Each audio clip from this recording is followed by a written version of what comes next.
Halo Tribuners, salam jumpa di Tribun Ambon hari ini, edisi 4 April 2024. Selama beberapa menit ke depan, kami akan menghadirkan sejumlah informasi terupdate dari Kota Ambon dan sekitarnya. Bersama saya Tanita Patesina dan inilah Tribun Ambon hari ini, kita mulai dengan berita pertama. Sempat ditutup, akses jalan di Kudamati Ambon dibuka kembali.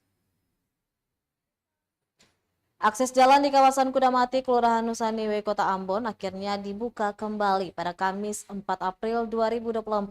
Akses jalan dibuka setelah ada mediasi yang dilakukan oleh Kapolsek Nusaniwe, Ibtu Johan Anak Kota dengan para tokoh pemuda, farmasi dan juga rumah tingkat serta tokoh agama. Pantauan tribunambon.com, akses jalan yang ditutup dengan kayu, batu, dan seng itu mulai diangkat kembali sekitar pukul 10.40 waktu Indonesia Timur.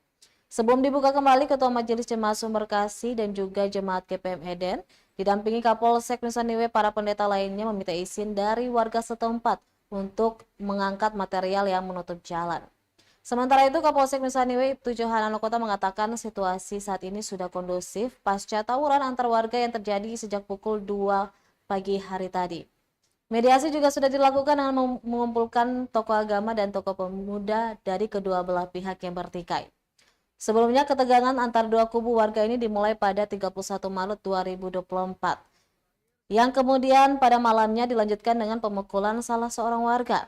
Puncaknya terjadi pada Kamis 4 April 2024 sekitar pukul 2 waktu Indonesia Timur. Kedua warga saling serang menggunakan batu, botol kaca, dan lainnya. Jalan pun sempat ditutup hingga pagi hari.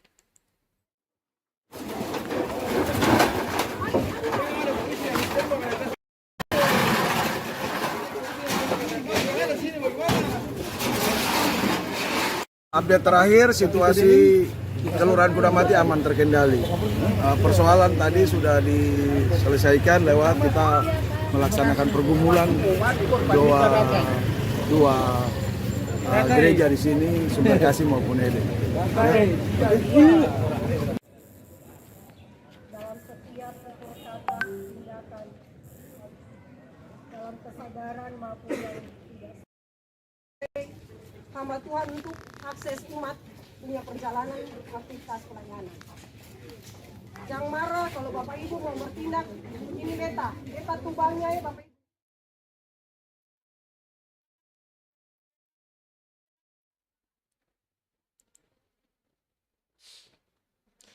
Pergerakan mahasiswa Islam Indonesia demo di halaman Rektorat Unpati menyoal dugaan pelecehan seksual oknum dosen. Pergerakan mahasiswa Islam Indonesia atau PMII menggelar aksi demo di halaman Rektorat Universitas Patimura Ambon, Kamis 4 April 2024. Aksi itu dilatar belakangi dugaan pelecehan seksual yang dilakukan oleh oknum dosen berinisial AS terhadap salah seorang mahasiswi. Terlebih mahasiswa tersebut merupakan kader PMII, sehingga persoalan itu memicu kemarahan kader-kader PMII khususnya yang berbasis di Unpati. Pantauan tribunambon.com di lokasi sekitar pukul 12 waktu Indonesia Timur, massa mulai berjalan menuju halaman gedung rektorat. Massa membawa spanduk panjang bertuliskan PMI menggugat usir predator seksual. Suasana semakin memanas saat massa membakar ban dan para security berupaya menyiram dengan air. Saling dorong antara mahasiswa dan security pun tak terhindarkan. Meski para pejabat berusaha meredam emosi para pendemo, namun mereka bersikeras meminta kehadiran Rektor Universitas Patimura Profesor Freddy Lewakabesi. Sementara itu, Ketua Komisariat PMI Unpati, Rivaldi Panikvat, mengutuk keras tindakan pelecehan seksual yang dilakukan oleh oknum dosen FK Prodi PPKN terhadap Kopri PMI. Meski tuntutan sudah disampaikan dan diterima secara langsung oleh Rektor Unpati, namun Panikvat tegas tetap mengawal kasus ini hingga tuntas. Dirinya berharap kasus pelecehan seksual di Universitas Patimura dapat segera diselesaikan. Menurutnya, gerakan yang dilakukan oleh PMI sebagai percontohan bagi mahasiswa lain agar tidak berdiam diri melihat kasus pelecehan seksual. Sementara itu, Rektor Unpati, Profesor Freddy Lewakabesi mengaku pihaknya sudah mengetahui adanya permasalahan tersebut, termasuk informasi bahwa keluarga korban sudah melakukan pelaporan di Polda Maluku. Selain itu, pihak kampus juga tidak serta-merta mendiamkan permasalahan tersebut, yakni melalui tim Satgas Pencegahan dan Penanganan Kekerasan Seksual. Ia menegaskan masalah ini akan diusut dan ditangani sesuai dengan aturan perundang-undangan.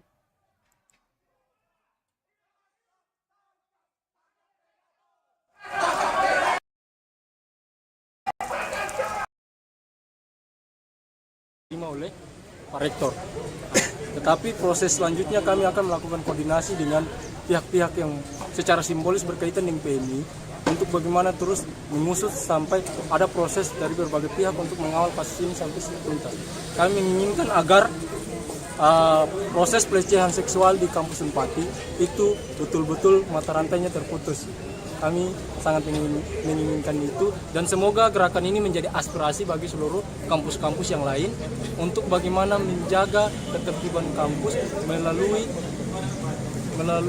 kegiatan-kegiatan yang tidak berkaitan dengan proses pelecehan seksual. Kami sangat khawatir karena hal ini ketika kami pelajari undang-undangnya itu sangat berefek kepada si korban. Itu sangat berbahaya bahkan sampai pada tahap gila dan frustasi bahkan bunuh diri. Kalau ketika dia tidak punya keberanian untuk membela dirinya, apalagi perempuan-perempuan yang tidak bergabung di organisasi dan tidak punya mental gerakan untuk bagaimana membela diri atau membela teman-temannya yang mengalami proses pelecehan seksual. Viral di medsos menyangkut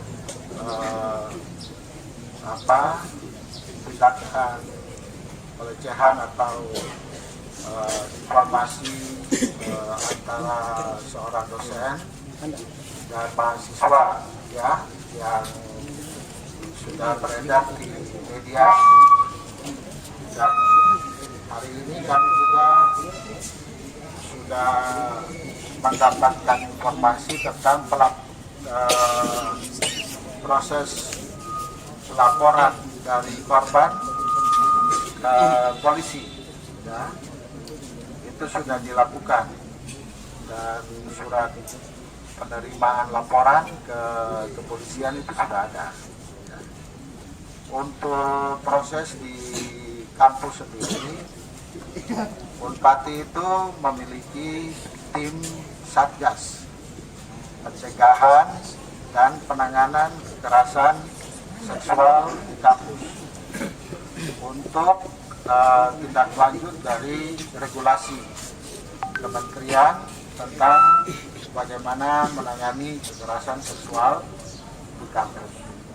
Dan sebagaimana yang telah adik-adik juga mungkin tahu dari aksi demo kemarin, baik di FKIP maupun berlanjut di Rektorat, sampai tadi malam jam 12 kami masih pantau apa yang dilakukan oleh dekan FKIP dan jajarannya di FKIP itu sudah dilakukan. Kami juga sudah memerintahkan ke seluruh wakil rektor dan Satgas penanganan kekerasan seksual untuk segera melakukan tindakan cepat untuk menangani masalah ini, sehingga masalah ini tidak kemudian melebar kemana-mana.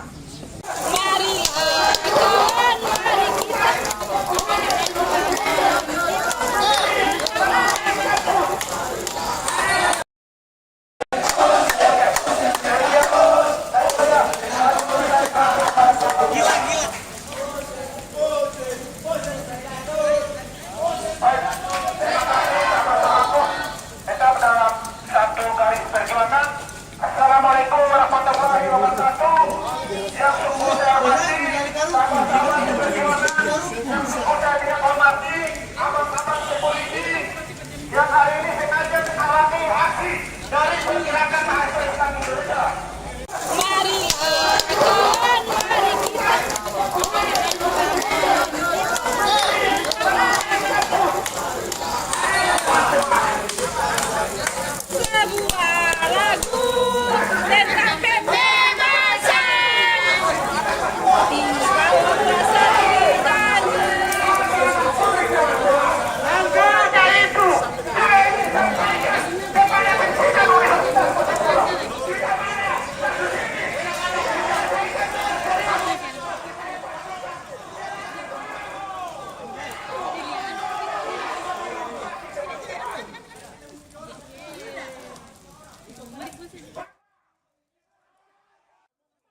Jalaluddin Salampesi di demo buntut pergantian 22 Kepsek di Kabupaten Buru.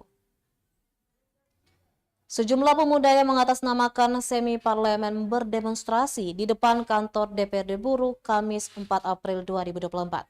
Aksi unjuk rasa itu menyikapi pergantian 22 kepala sekolah oleh penjabat Bupati Buru Jalaluddin Salampesi. Dalam aksinya, mereka berorasi secara bergantian menyampaikan tuntutan aksi hingga mempertanyakan kebijakan tersebut. Salah satu pengunjuk rasa, Rifandi Makatita, mengatakan kebijakan Salampesi menyalahi aturan, apalagi tidak ada legalitas terkait hal itu. Dia pun meminta DPRD Kabupaten Buru mengevaluasi Salampesi terkait bergantian 22 kepala sekolah.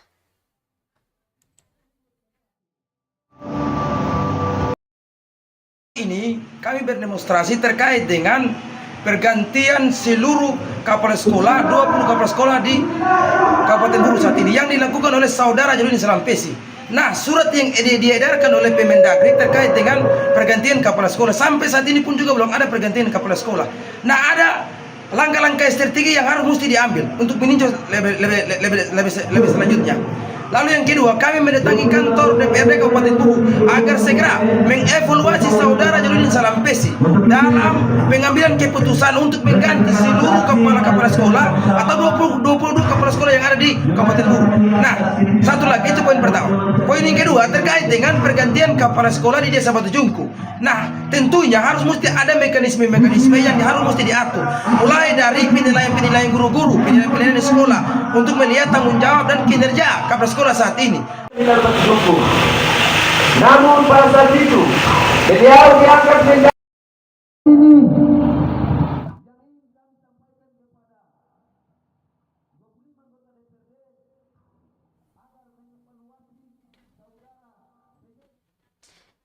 Dua anggota DPRD Maluku Tengah yang pecahkan pintu kaca kantor gegara THR terancam pidana.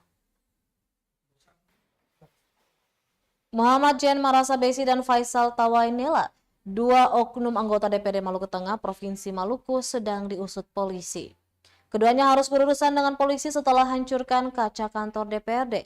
Kapolres Maluku Tengah AKBP Hardi Meladi mengatakan perbuatan keduanya dinilai sebagai perbuatan melanggar hukum. Ia mengaku tim Satreskrim Polres Maluku Tengah sudah melakukan olah TKP pada Selasa kemarin 2 Maret 2024.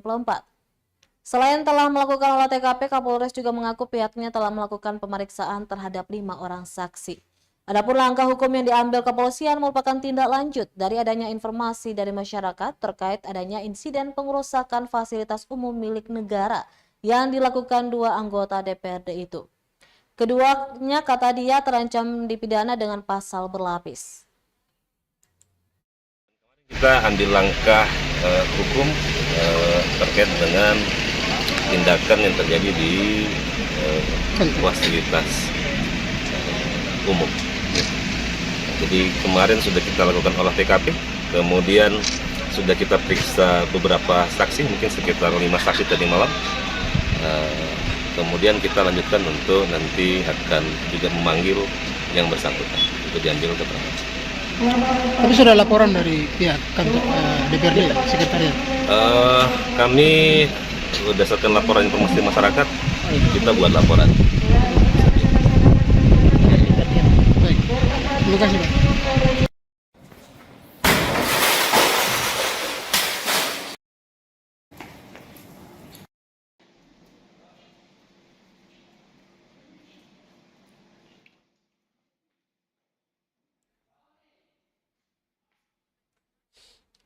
Beralih ke berita selanjutnya, Tribuners, sampah kiriman cemari pesisir pantai Wayasel hingga ganggu aktivitas bongkar muat nelayan.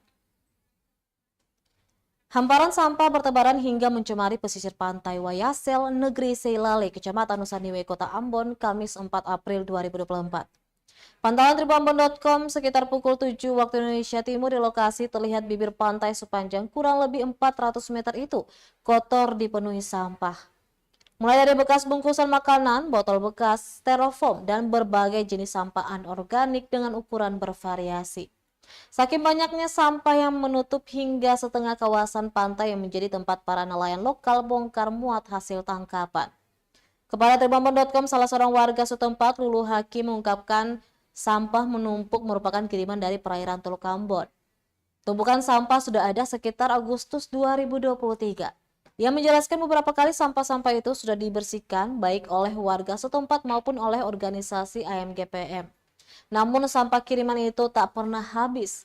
Terpisah dari itu, salah seorang pengepul ikan, Fansyar Titiorim, mengaku keberadaan sampah mengganggu aktivitas nelayan. Dirinya berharap agar warga di kawasan perkotaan tidak membuang sampah ke laut. Pasalnya, jika pengelolaan sampah dijalankan secara baik, maka sampah-sampah tidak terbawa arus hingga mencemari pantai di Semenanjung Nusa Niue ini. Selain itu, penumpukan sampah juga ikut merusak pemandangan alam serta mengancam kelangsungan hidup biota laut.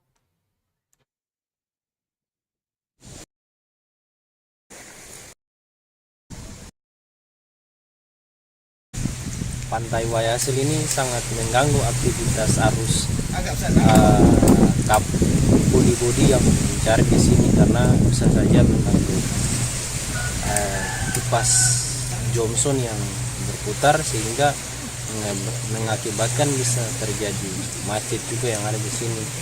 Jadi kita kira sebagai warga kota yang baik ini kan kita harus mengupayakan bagaimana sampah ini bisa diatur dengan baik sehingga tidak menjadi sesuatu hal yang menjadi bencana untuk aktivitas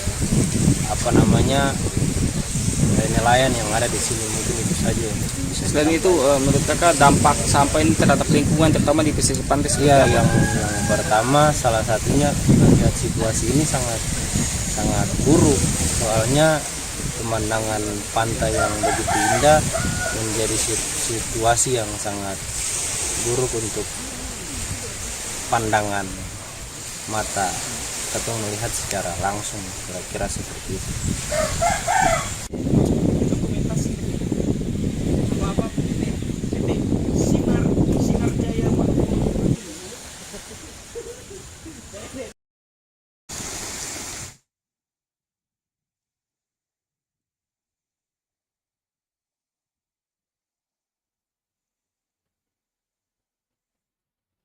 Tribunnews, arus mudik lebaran mulai terlihat di Pelabuhan Hitu, Maluku Tengah.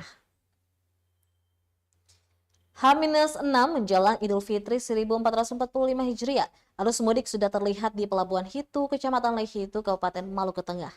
Pantauan Tribunbon.com pada Kamis 4 April 2024 pukul 10 waktu Indonesia Timur menunjukkan pelabuhan mulai dipadati oleh para penumpang. Terlihat para penumpang yang baru berdatangan menggunakan speedboat berasal dari berbagai daerah di wilayah Seram bagian barat. Begitu juga sebaliknya, banyak penumpang dari Ambon yang baru saja tiba di pelabuhan itu. Koordinator Pelabuhan Huseka Hitu, Hasan Uwek, mengungkapkan bahwa peningkatan jumlah penumpang sudah terlihat sejak Rabu kemarin dan masih terus tinggi hingga saat ini. Ia menjelaskan bahwa peningkatan jumlah penumpang dari biasanya sekitar hanya 100 penumpang, kini mencapai 250 penumpang. Pelabuhan Huseka sendiri melayani pelayaran menuju sejumlah desa di Kabupaten Seram bagian barat, seperti Negeri Iha, Uhe, Tanah Goyang, Olas, Ani, Lala, dan Loki. Waktu operasional Pelabuhan Hitu dimulai dari pukul 7 hingga pukul 1 siang hari setiap harinya.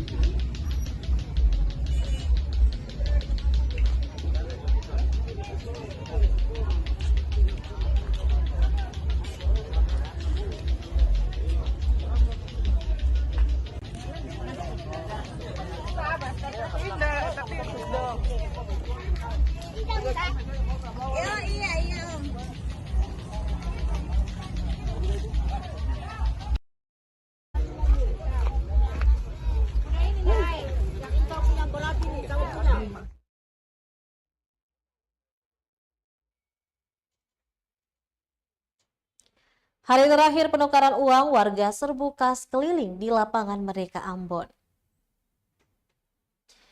Puluhan warga serbu kas keliling di lapangan Merdeka Ambon Kamis 4 April 2024.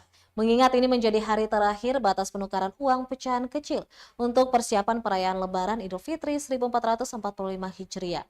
Kepala Unit Pengelolaan Uang Rupiah Bank Indonesia Perwakilan Maluku, Yasid Nia, menjelaskan kegiatan ini sudah berlangsung selama 3 hari, dimulai sejak Selasa 2 April hingga Kamis 4 April 2024 hari ini. Ia mengatakan ini merupakan bagian dari semarak rupiah Ramadan dan berkah Idul Fitri atau serambi. Lanjutnya, total uang tunai yang disiapkan untuk penukaran yakni sebanyak 936,6 miliar. Itu termasuk dengan uang pecahan besar. Namun selama proses penukaran ini berlangsung yang baru ditukar 60 miliar rupiah.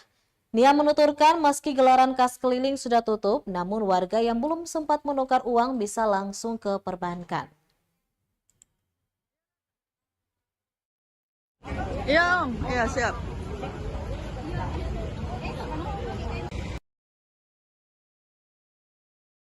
Hari ini kalau secara total ya, sejak kita luncurkan serambi itu dari 15 Maret sampai 4 April ini untuk uang pecahan kecil ada 60 miliar. Tapi kalau yang disiapkan sendiri berapa banyak, Pak? Maksudnya yang disiapkan? Yang disiapkan dari BI sendiri. Nah, untuk tahun ini kami ada menyiapkan uang tunai itu 936,6 miliar atau naik 5,5% dari tahun lalu. Itu termasuk uang pecahan besar. Itu termasuk juga yang kita distribusikan kepada perbankan, baik di Ambon maupun kita punya ada namanya kas titipan, yaitu di Fakfak, Namlia, di Langgur, dan Somlaki. Jadi kita kerjasama dengan perbankan, kita distribusikan semua uang itu agar apa? Agar masyarakat juga terpenuhi kebutuhannya, tidak hanya menukarkan uang di loket kas keliling BI, juga bisa di perbankan yang pasang spanduk layanan penukaran. Iya, Kakak.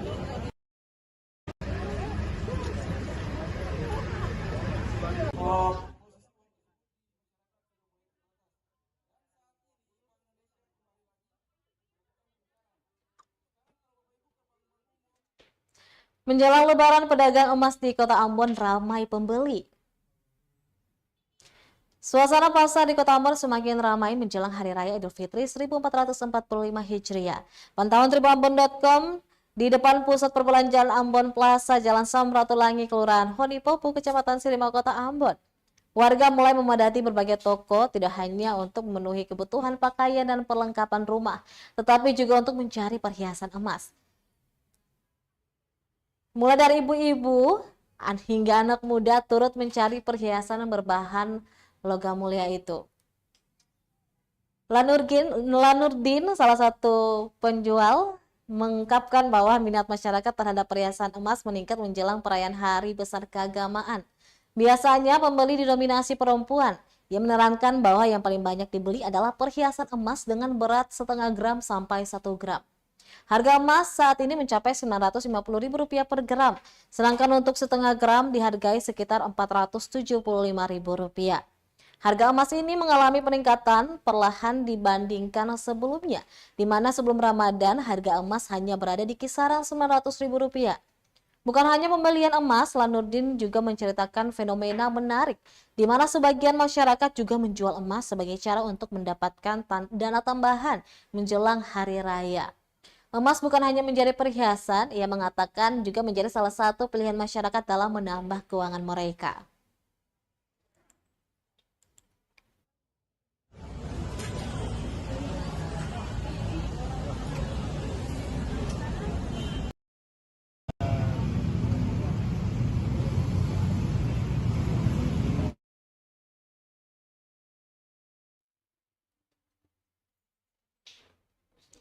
Terberas ikan batu-batu dijual mulai Rp20.000 per tumpuk di Pasar Arumbai Mardika.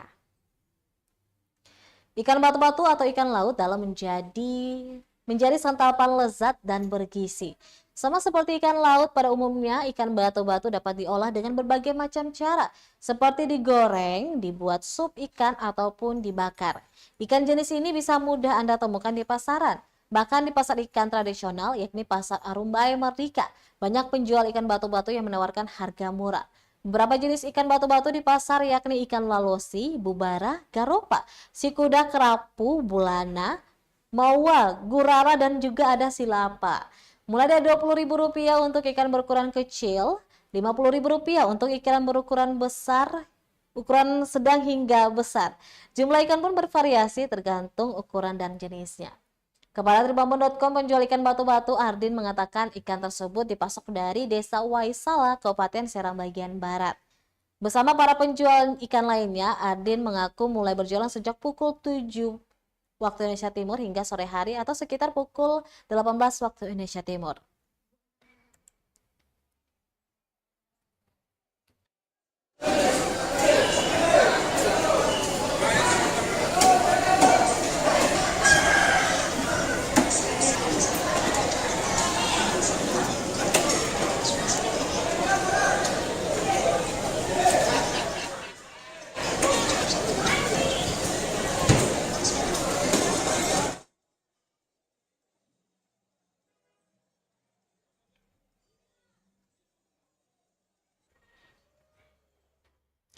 Baik Tribuners, demikianlah Tribun Ambon hari ini, edisi 4 April 2024. Saya Tanita Patesina beserta kru yang bertugas undur diri. Sampai jumpa lagi dan Amato. Download Tribun X sekarang, menghadirkan lokal menjadi Indonesia.